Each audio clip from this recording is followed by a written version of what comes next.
इंसान की सोच ही जीवन का आधार है। तीन राहगीर रास्ते पर एक पेड़ के नीचे मिले। तीनों लंबी यात्रा पर निकले थे।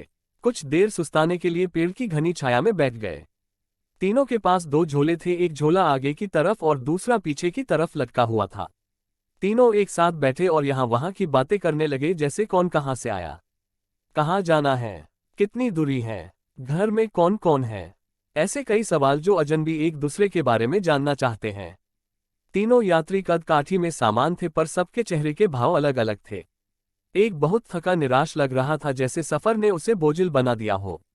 दूसरा थका हुआ था पर बोझिल नहीं लग रहा था। और तीसरा अत्यंत आनंद में था। एक दूर बैठा महात्मा इन्हें देख मुस्कुरा रहा था। तभी तीनों की नजर महात्मा पर पड़ी और उनके पास जाकर तीनों ने सवाल किया कि वे मुस्कुरा क्यों रहे हैं। इस सवाल के जवाब में महात्मा ने तीनों से सवाल किया कि तुम्हारे पास दो दो झोले हैं।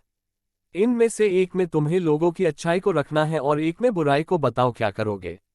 एक ने कहा, मेरे आगे वाले झोले में मैं बुराई रखूंगा ताकि जीवन भर उनसे दूर रहूं, और पीछे अच्छाई रखूंगा। दूसरे ने कहा, मैं आगे अच्छाई रखूंगा ताकि उन जैसा बनूं और पीछे बुराई ताकि उनसे अच्छा बनूं।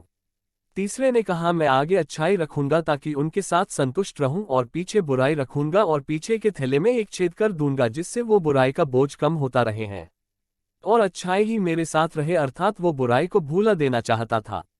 ये सुनकर महात्मा ने कहा, पहला जो सफर से थक कर निराश दिख रहा है, जिसने कहा कि वो बुराई सामने रखेगा, वो इस यात्रा के भांति जीवन से थक गया है, क्योंकि उसकी सोच नकारात्मक है, उसके लिए जीवन कठिन है।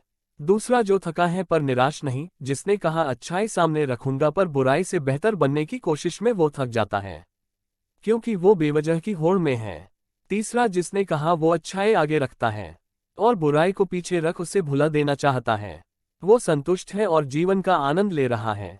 इसी तरह वो जीवन यात्रा में खुश है। दोस्तों, अगर आप ब्रांडेड कपड़े सस्ते में लेना चाहते हैं तो डिस्क्रिप्शन में लिंक को क्लिक कीजिए और फैमिली मॉल में शॉपिंग कीजिए, वो भी डिस्काउंट के साथ। और हाँ दोस्तों, अगर आपने हमारे चैनल को सब्सक्राइब नहीं किया है तो सब्सक्राइब कर लीजिए ताकि आने वाली वीडियो आप देख सके। धन्यवाद।